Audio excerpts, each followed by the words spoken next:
Hello, and welcome, my dreamers. Welcome back to my channel. I am your host, Anna, and today we're going to be talking about fragrance. Actually, we're going to be talking about fragrance for this week. I decided to go ahead and pick out a fragrance that I am choosing in the morning, but I do wear several throughout the day.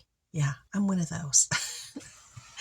But I said the first one that I pick out, I'll be sharing with you guys, okay? So today we're going to be talking about Armaf Italiano Donna. And it's this beautiful bottle in this faux leather with these gold accents. It's a nice big bottle, very beautiful, as you can tell. And I'm going to tell you a little bit about it. So the main accords are white floral, vanilla, citrus, sweet powdery, warm, spicy, and woody. And then we have aromatic, amber, and floral. Okay. Now, this is one of those scents that work really well during the winter because of the sweetness and the musk that's in it. And with that powdery note, it definitely makes it a gourmand. This is a definite gourmand scent. And then as it develops, it gets down to this very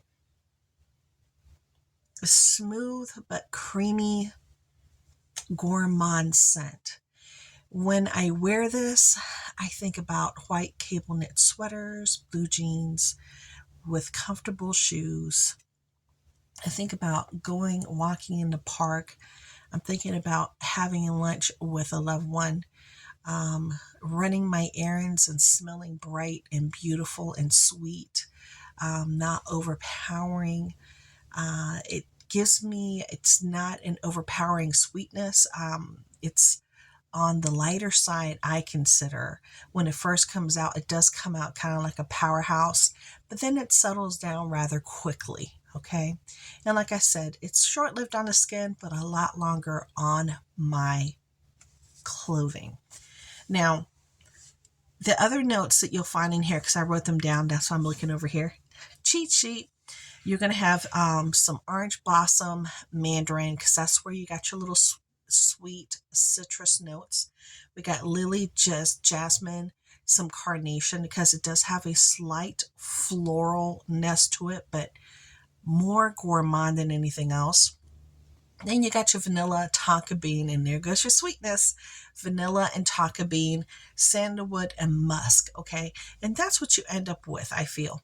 You end up with that Tonka Bean, that vanilla, the musk, and the amber. That's what you end up with.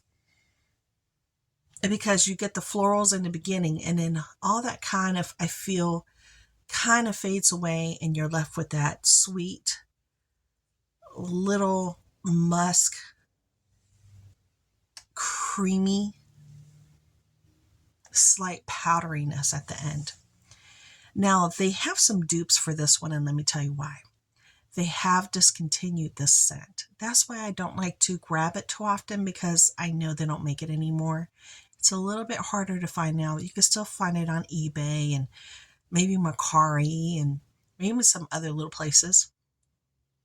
But generally speaking, this is not one that you're going to be able to find just by popping it up on FragranceNet or on Amazon like you used to. This one is going to be a little bit more difficult to find, even though they're still out there. And they have some dupes. Let's talk about the dupes, all right? One of the dupes that a lot of people talked about is a Zara Wanted Girl. That might be a dupe for this one. This is a Zara Wanted Girl. I have it. So I pulled her out. I do have several totes worth of fragrances that I have not unpacked, because I usually put my fragrances in totes according to season sometimes, just to kind of, have a better handle of my fragrances. So some of these 2 fragrances that I'm going to also mention, I do have, but they're in totes, okay? But this one I still had out because I was using it during the summer. And this is a Zara Wanted Girl, and I still have the box for that. And now a lot of people said that this would be an equivalent to Italiano Donna. My personal opinion, okay, and I did spray them both, is Wanted Girl does have sweetness to it. It definitely has sweetness, but not as sweet or as gourmand as Italiano Donna. And this one has more of a musk that's underlying and carries throughout from the beginning to the end. This is much stronger. This lasts longer.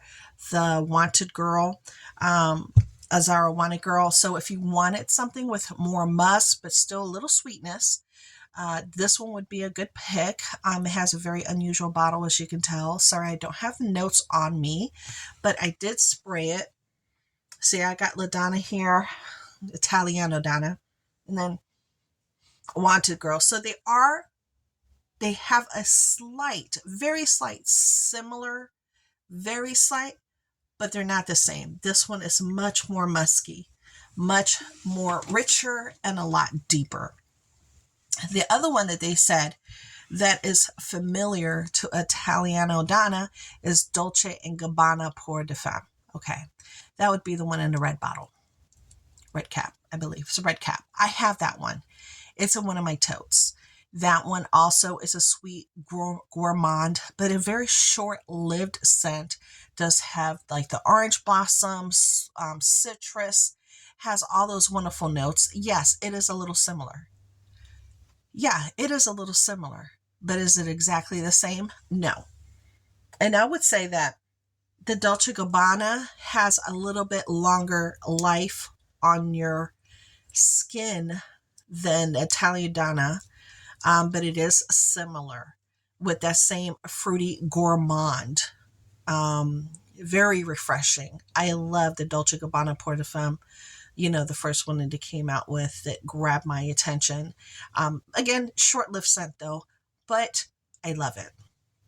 I do have that one. Then the last one that they said is similar to is another Armaf that they came out with. This called Donna Q. Donna Q. Now, Donna Q is, I believe I might have it, and it's in one of my totes. It's a very ugly bottle. It's a really ugly bottle. And I think I might have sprayed it once or twice because the bottle kind of just turned me off. But now I need to definitely look for it and see if it has some similarities to this, because some people said, oh, it's kind of like Donna Q. I think that's the one that they replaced that with. But I know that Donna Q does have some notes that are different from this. It has like a rose note, it has a peony note.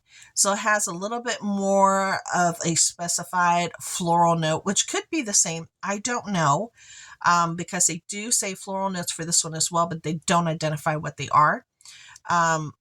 So it could be the same. I just don't recall, but I do have it and it's in my collection. I just need to find it. So I might come back to review this one again with a comparison of the other two bottles once I pull them out of my totes and let you know what my take is and which one is closest to Italiano Donna, since this has been discontinued.